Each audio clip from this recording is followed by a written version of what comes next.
Hi everyone, welcome back. If you plan on studying in the UK, not gonna lie, finding student accommodation can be quite a nightmare. Probably as difficult as getting actual admission.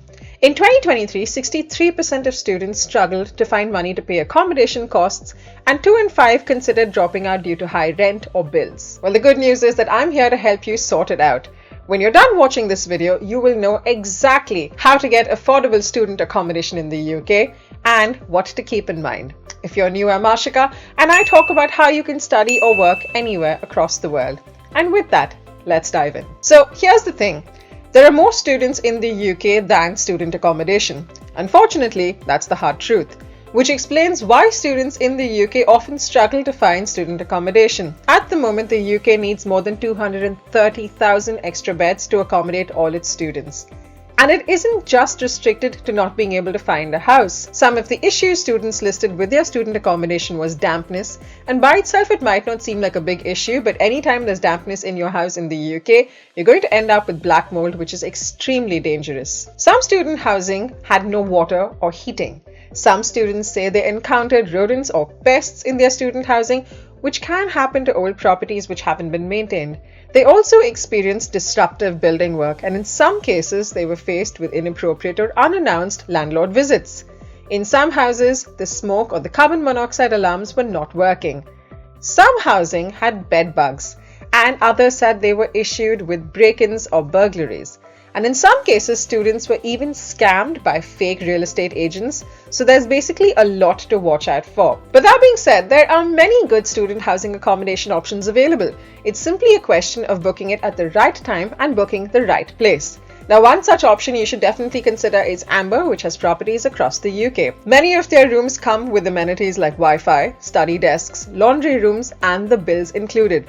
A lot of properties also have a cooling off period where students are eligible for a refund if they cancel the booking within the cooling off period. Some properties have a no visa, no pay option where if for any reason your visa is rejected, you can cancel your booking. Some of the properties even accept international guarantors, which is brilliant because many times as international students in the UK, you may not know anyone who can vouch for you. Now, there are different types of student accommodation options available to students in the UK.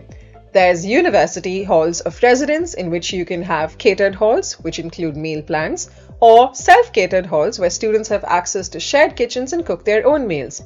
There's also private halls of residence that are similar to university halls but are operated by private companies.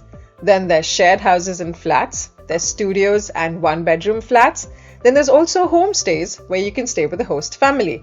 There's student housing cooperatives, which are basically non-profit housing options run by students for students. There's purpose-built student accommodation, which is PBASA. They're basically private developments designed for students. You can also opt for lodgings and rooms in private homes, or off-campus housing, which is privately rented houses or flats. Now, moving on to how to get cheap accommodation. The most important advice I can give you is to be as quick as you can. In a lot of cases, accommodation will be on first come first serve basis, so you need to be really quick. A student, Kiara, got admissions at Manchester Metropolitan University but had to switch to a different university because she just couldn't get housing anywhere. She mentioned the available accommodation was gone in seconds. Most universities will be offering accommodation bookings after they've received most of their UCAS applications. Check their website for details of when you can apply and when the deadline is. Also be aware that unis have often deadlines for applying well ahead of your course start date, so don't leave it till the last minute to fill in your application. Many universities have published guides on their websites on how to get university accommodation, so do look for that. Alternatively, you can get in touch with your university's accommodation office. If you can't make it to your university's accommodation open days, do remember to check if they have virtual tours, photos, floor layouts, or even try speaking to universities who are already at the university or alumni. But a word of caution, don't rely only on your university. Many universities have been known to apologize when there's no student accommodation available, and then you're at your wit's end. So please be proactive. Now, you can also consider living in shared accommodation. As much as you like your privacy, the UK can be crazy expensive when it comes to rents.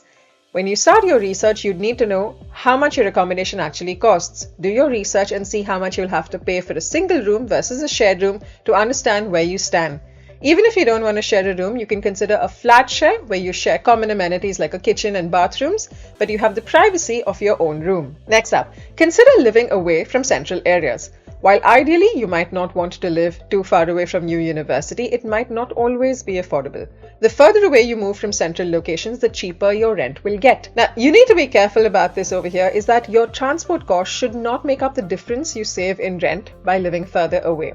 If you choose to live in private accommodation, a studio apartment perhaps in London, you'll end up paying at least £1,200 a month. If you live further away outside London, this cost will be substantially less, but then you'll have to factor in the cost of commuting to London and see if it still makes sense for you to live outside London. Next, consider all your options. While you might want to live in either university halls or a private room, please don't have your mind set on any one. Instead, consider all the options to have the best chances.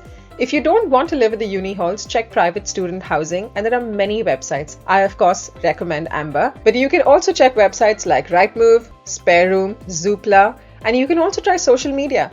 Believe it or not, you might actually end up finding accommodation by posting on Facebook or Twitter or the Nextdoor app. Try your students' union. Often they'll have a guide available about reliable agencies in the local area, and they'll let you know which of them have a good reputation. You can also try students' accommodation forums where you might potentially find other people who are looking for roommates.